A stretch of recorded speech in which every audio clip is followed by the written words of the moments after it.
तेजश्री भी हमारे साथ हैं और इनका भी एक्सपीरियंस दिल्ली में वैसा ही रहा, बहुत छिड़खानी वहां पर हुई थी। अब दिल्ली से सटे फरीदाबाद में आधी रात को पुलिस चौकियों पर सन्नाटा पसरा इनको नजर आया। यही नहीं, चौकी के पीछे शराब की दुकानों से पूरी रात शराब बिकती है। तेजश्री ने ये जो रिपोर्ट की है, इससे आप समझेंगे कि बेटियां कितनी सुरक्षित हैं। ये रिपोर्ट देखिए।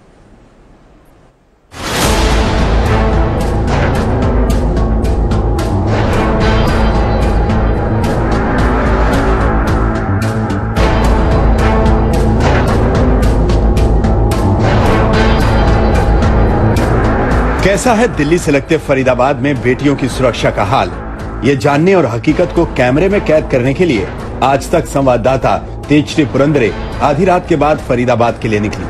उनका पहला पड़ाव था ये सुनसान पुलिस बूथ, जहां उन्हें खड़ा देख एक के बाद एक 3 ऑटो वाले आए। वो अंदर बैठ जाने की जिद करने लगे। वेट कर रही हूँ। बैठ जाओ, 5 मिनट आराम से चले जाना, मेरी गली में कोई गलती नहीं, बैठ जाओ आराम से। नहीं भैया, कोई बात नहीं। आप ऐसे घूम रहे हो, अच्छा लगता है, बैठ जाओ।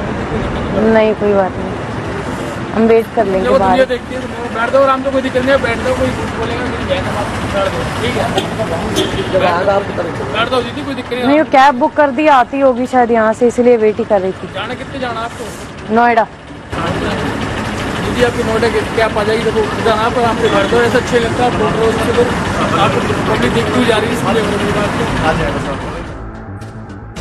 रात के वक्त किसी भी लड़की के खड़े होते ही उससे पूछताछ शुरू हो जाती है, लेकिन ये जानना मुश्किल होता है कि पूछने वाले की नीयत अच्छी है या बुरी। लेकिन इस बीच जब एक पीसीआर वैन यहाँ से गुजरी तो हैरानी की बात थी कि वो तेजश्री को अकेला देख भी वहाँ नहीं रुकी।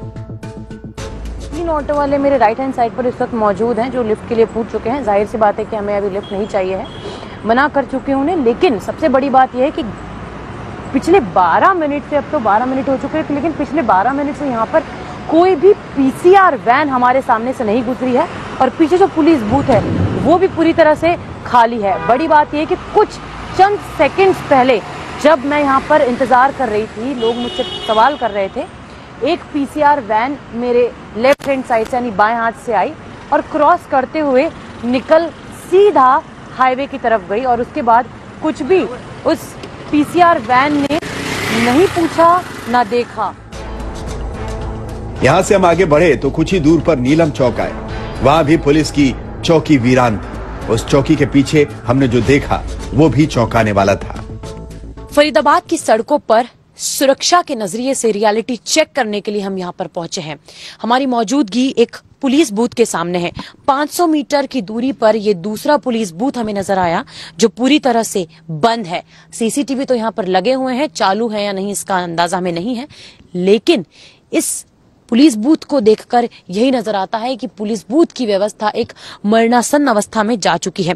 ये हैरान कर देने वाली बात नहीं है, ये वो तस्वीर नहीं है जो बहुत आपको हैरान करेगी। हैरान आपको ये तस्वीर करेगी जो अब हम आपको यहाँ से बताने वाले हैं। ये देखिए, यहाँ पर मेरे पीछे जो ये जो आप देख सकते हैं कि ये जो दुकान है, ये जो इसके जस्ट पीछे एक दुकान है और ये जो दुकान है, शगुन आप पीछे दिखाइए कि किस तरह की दुकान है। ये जो दुकान है एक लिकर शॉप है, जहां पर रात के 2 बजे अवैध रूप से शराब जो है वो मिल रही है। ठेका बंद हो चुका था, शटर गिर चुका था, लेकिन रात के 2 बजे शराब की बिक्री जारी थी। आम लोगों के अलावा पुलिस वाला भी कैमरे में शराब खरीदता कैद हुआ। कुछ देर बाद जब हम शटर के बीच बनी खिड़की तक पहुंचे, हमारी आवाज सुनकर सेल्समैन खिड़की पर आया। मिल जाएगा? हाँ, पेमेंट कैसे लोगे? और वो नहीं है पेटीएम, गूगल पे, कुछ ऑनलाइन पेमेंट है? जब उसने देखा कि कैश देने में दिक्कत है तो उसने स्कैनर दिखा दिया। उसने बताया कि पूरी रात शराब मिलेगी, जब आ जाओ।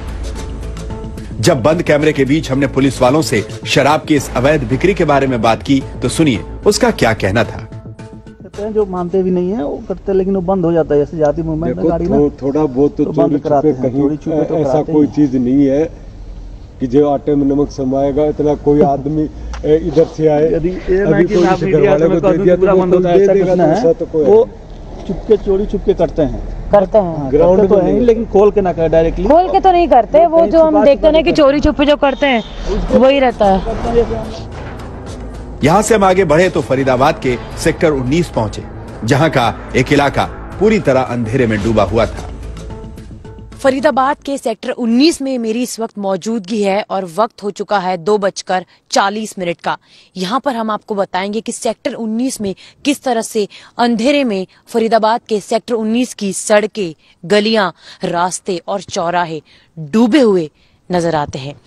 मान लीजिए कि यहाँ पर कोई लड़की या कोई भी व्यक्ति इंतजार करता है तो उसे जाहिर सी बात है कि बहुत डर महसूस होगा, जैसा मुझे इस वक्त यहाँ पर लग रहा है। शगुन, एक बार आप तस्वीरें दिखाइए कि दूर दूर तक जहां पर आप नजरें फैलाएंगे वहां पर आपको सिर्फ और सिर्फ अंधेरा नजर आएगा। आपको कोई पुलिस की वैन नजर नहीं आएगी, कोई पीसीआर की वैन नजर नहीं आएगी, और ये सब तो बहुत दूर की बात है। लेकिन आप देखिए यहाँ पर जितनी भी स्ट्रीट लाइट्स हैं, स्ट्रीट लाइट्स भी आपको बंद नजर आती हैं। एक भी स्ट्रीट लाइट यहाँ पर चालू नहीं है। और ये केवल इसी रास्ते की बात नहीं है, यहां से लेकर वहां तक भी जो हम कह सकते हैं नजारा है एक जैसा है। यानी कि यदि हम फरीदाबाद के सेक्टर 19 की बात करें तो अंधेरे में डूबी हुई हैं ये सड़कें, और यदि हम सिक्योरिटी की बात करें तो दूर दूर तक हाल फिलहाल में अभी तक तो हमें पिछले 20 मिनट से जो हम इंतजार कर रहे हैं कुछ नजर नहीं आया है।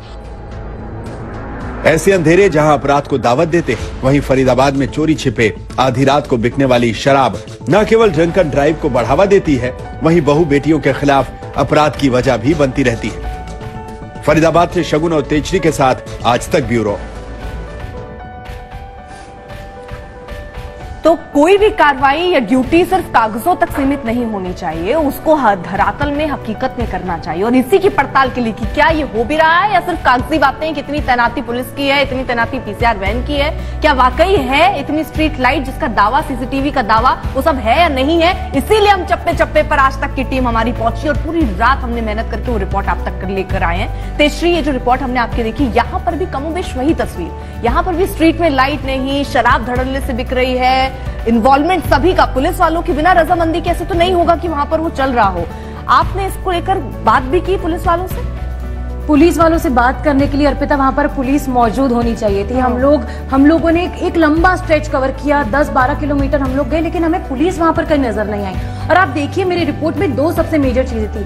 पहले बूथ पर जहां मैं खड़ी थी, वो जाहिर सी बात है कई बूथ आप लोगों को बंद मिले, मुझे भी वो बूथ बंद मिला, लेकिन जिस बूथ के बाहर मैं मदद के लिए खड़ी थी, कैब का इंतजार करती हुई खड़ी थी, वहीं पर 3 से 4 ऑटो वालों ने मुझे घेर लिया। वॉक थ्रू जब मैं कर रही थी, हर बार कोई ना कोई व्यक्ति आकर बीच में टोक रहा था, पूछ रहा था कहाँ जाना है, और ये सब कहाँ हो रहा था। पुलिस बूथ के ठीक सामने जहां पर लिखा हुआ था 24 घंटे 24/7 we are there to help you. और इसके बाद दूसरी तस्वीर आप देखेंगे जहां पर शराब धड़ल्ले से बिक रही है। आम आदमी तो उसे खरीद ही रहा है, लेकिन रात के 1 से 2 बजे के बीच में 2 पुलिस वाले आते हैं, वो भी वो जो छोटी सी खिड़की है उसमें से जाकर शराब खरीदते हैं, तेज तेज बजाते हैं दरवाजा, वहां से शराब लेते हैं। उसके ठीक 4 कदम आगे एक पुलिस बूथ है, उसकी हालत पूरी डेड है, मरणासन्न अवस्था में वो पुलिस बूथ पड़ा हुआ हमें नजर आया। अंधेरा है, कोई सीसीटीवी नहीं है, तो ये किससे हम मदद मांगे। शराब की दुकान सरेआम खुल रही है, पुलिस वाले लेने आ रहे हैं, और उसके ठीक आगे जो है पुलिस बूथ हमें नजर आ रहा है जो पूरी तरह से बंद है। तो हम मदद मांगे तो आखिर किससे मांगे। तीसरी तस्वीर हमने दिखाई, चारों ओर अंधेरा। मैं जब वहां गई तो मुझे डर भी लग रहा था कि हम कितनी देर वहां पर खड़े रहे, कितनी जल्द से जल्द कोशिश कर रहे थे कि वहां पर से हम निकले। कैसे निकले हम? कोई लड़की यदि वहां पर खड़ी रहती, मेरी जगह कोई और होती, हम लोग तो सब फिर भी जर्नलिस्ट हैं, पत्रकार हैं, कोई और होती तो जाहिर सी बात है उसे भी वहां पर डर लगता, क्योंकि वहां पर अंधेरा था। और कोई लड़की यदि रात को, जो हम लोग अभी डिस्कशन कर रहे थे, रात के 12 बजे के बाद घर से निकलती है तो क्यों उस पर हमेशा एक सवाल, क्वेश्चन मार्क जो है वो खड़ा किया जाता है। पुलिस वालों से जब हमने बात की, उन्होंने क्या बोला, जब हमने उनका भी स्टिंग किया तो उन्होंने यही बोला कि मैडम यहाँ पर तो कुछ ना कुछ तो खुला रहेगा ही ना, कुछ ना कुछ तो मिलता ही रहेगा। क्यों मिलेगा? यदि यहाँ पर लापरवाही होगी तब इस तरह की घटनाएं जो हम देखते हैं, निर्भया की घटना जो 31 दिसंबर को हमने न्यू ईयर की इसमें जो देखा, अभी जो जिस बेटी की दर्दनाक मौत हुई, इस तरह की घटनाएं तभी होती है जब छोटे छोटे स्तर पर जो है लापरवाहियां होती हैं।